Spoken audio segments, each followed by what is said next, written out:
Hello, today I'll read from the book of 1 Samuel, the chapter 23, in 23. Yeah. In 22 it was about Saul killing the priest of Nob because they were helping David, and he was so angry, and he killed like God told him to kill the Philistines, and he didn't listen then and didn't kill everyone. But now he killed everyone, and even everyone, just the king. He let him alive, but Samuel killed him. But he left animals too. Um, but here, look, he's like respecting the law, but other in a bad thing, because he killed the priest of the Lord, the priest. I mean, like horror, I think. I mean, yeah, it was so not okay. And he did that against the God somehow. Now let's see what's happening in the next in the chapter 23. When David was told, "Look, the Philistines are fighting against Keilah, and are looting the threshing floors," he inquired of the Lord, saying, "Shall I go and attack these Philistines?" The Lord answered him, "Go attack the Philistines and save Keilah." But David's men said to him, "Here in Judah we are afraid. How much more then if we go to Keilah against the Philistine forces?" What? I don't understand. How much more then if we go to Keilah against the Philistine forces? Once again David inquired of the Lord, and the Lord answered him, "Go down to Keilah." So sometimes you must listen to the God. You don't care what the other people say. Listen to the God.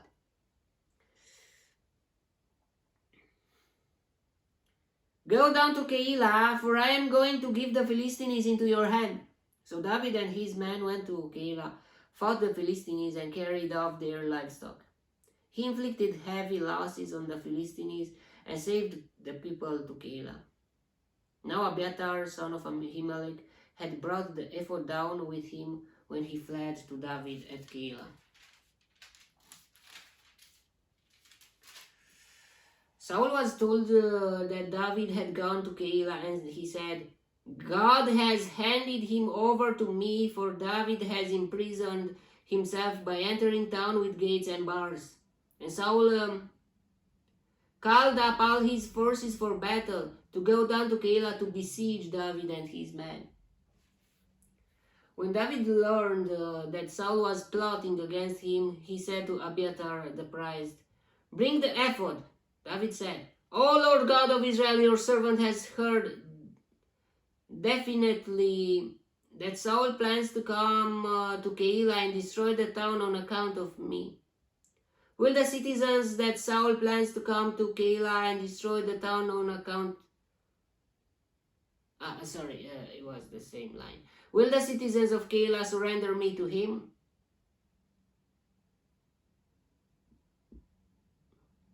Will Saul come down as your servant has heard? O Lord God of Israel, tell your servant." And the Lord said, "He will." Again David asked, "Will the citizens of Keilah surrender me and my men to Saul?" And the Lord said, "They will." And so David and his men, about 600 in number, left Keilah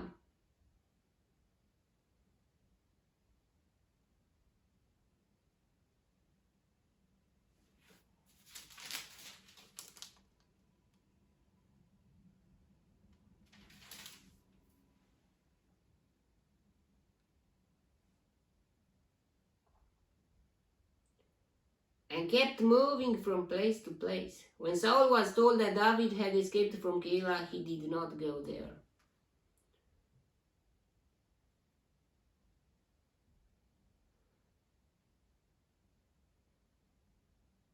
He had spies.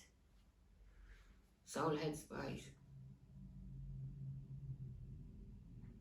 Some people that they were telling informers or something like that. David stayed in the desert strongholds and in the hills of the desert of Ziph. Day after day Saul searched for him, but God did not give David into his hands. While David was at Horesh in the desert of Ziph, I didn't wrote anything.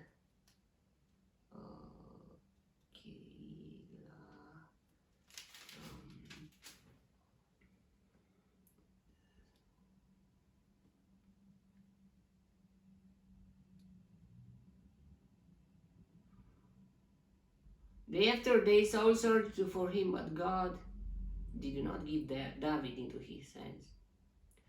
While David was at Horesh,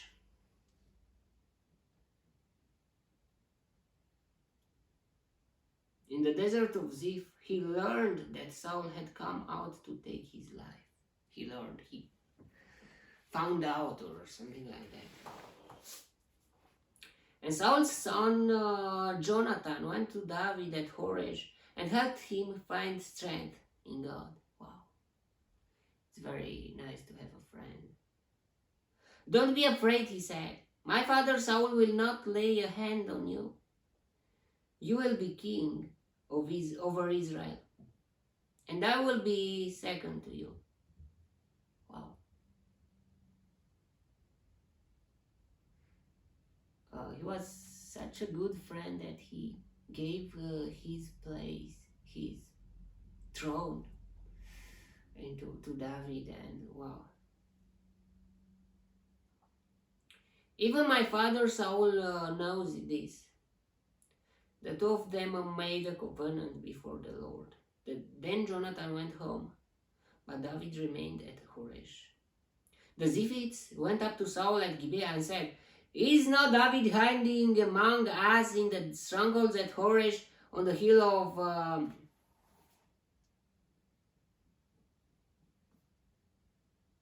Hakilah,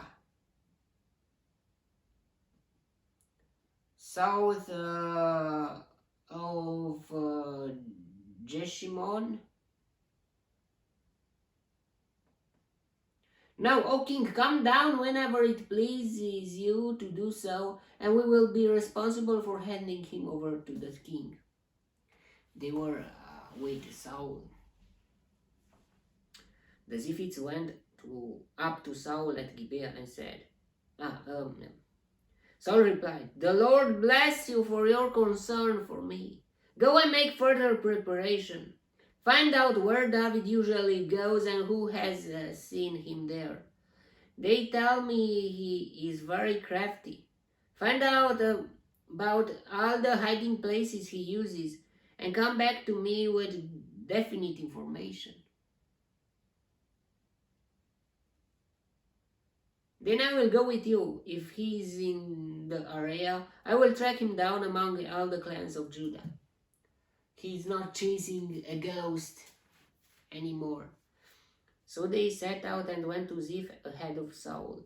Now David and his men were in the desert of Maon.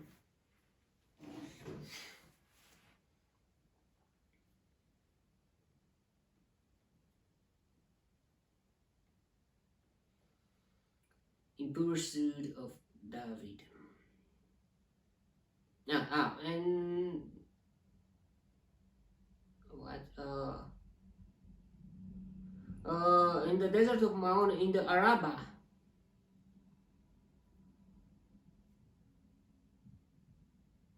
South of Jeshimon.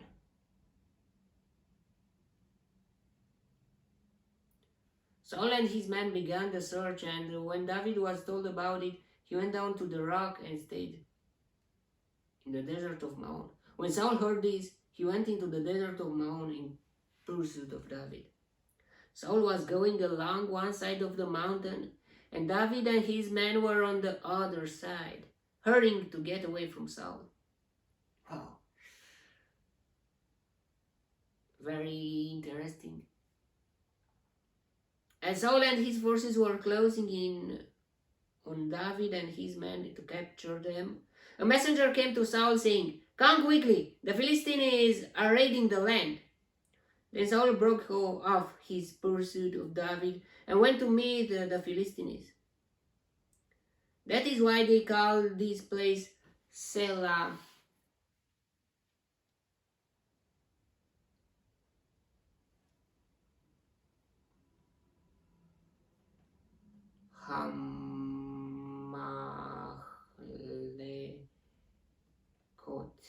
And David went up from there and lived in the strongholds of ENG. Yeah, that was a chapter. What can I say? It was, we saw that God was with David. And somehow David had a relationship with God. That God, when David asked God, God answered him. It is the most important thing. I mean, one of a crucial thing in life. That relationship with God. I mean, is the most important. I mean, that He to answer to you. You to talk with Him, yeah. It's not that hard to talk with Him, but He to answer to you. That is a big thing. And if you have a connection with God,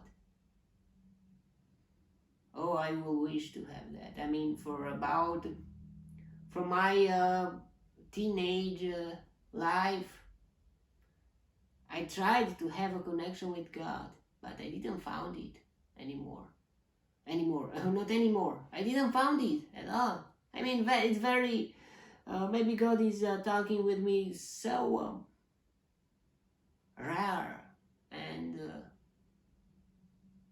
I don't have it. The Bible we are reading, I am reading the Bible, I am trying to understand the Bible, but it is not about learning from the God knowledge and God law and the perspectives of life and so on. It's not about that. It's about talking with God.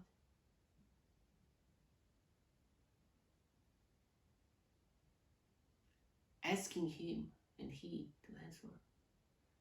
Here you learn the principles of life and the what is moral, what is good or bad, but still there are lots of other questions that you can ask God, and that I need to ask God. God, why is this happening to me? Why is that? Why not? Why yes? Why? Where to? There are no information about. This is like the Bible is like general. It's not general. It can be personal, but it is personal, but in general way that it doesn't matter where you live, when you live. Almost 2,000 years ago, if you would read the Bible, would be the same like now. I mean, yeah, less than 2,000 maybe, but it's still and it doesn't matter about the place, the time, about who is reading this, and it fits with each personality. You can learn from here. It's like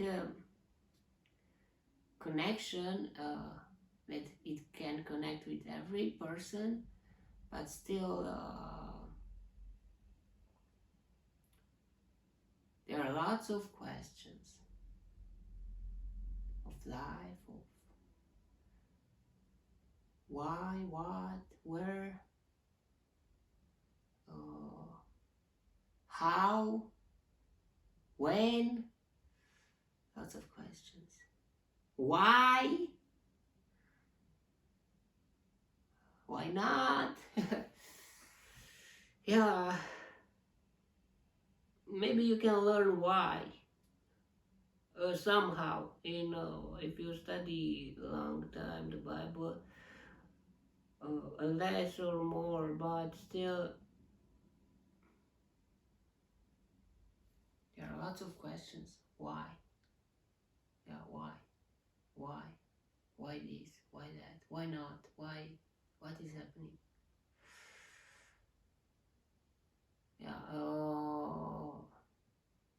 reading the Bible, going to the church, for me, it's not like having a relationship with God. Yeah, I feel sorry for that, but it's okay. I mean, and it should be you should go to the church. It is somehow like a connection with you seeing you. Yeah, there is that somehow, but still, where is God? Not God. Where is God personal? Why can't I talk with him and that he to I can talk with him, but he to talk with me? That's a rare thing, and I don't understand why.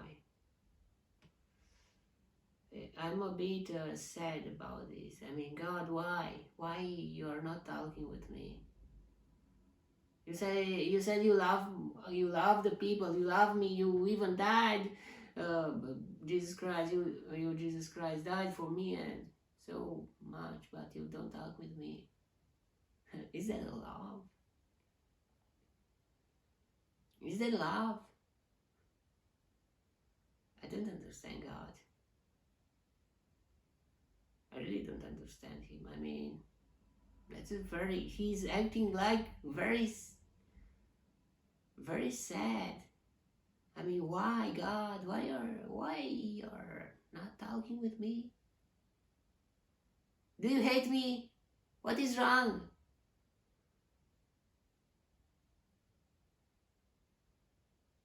And if you hate me, why you created me?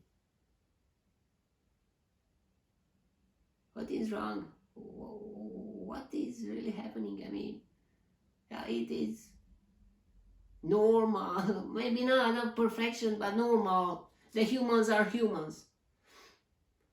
And are not perfect. But still, why God is not talking?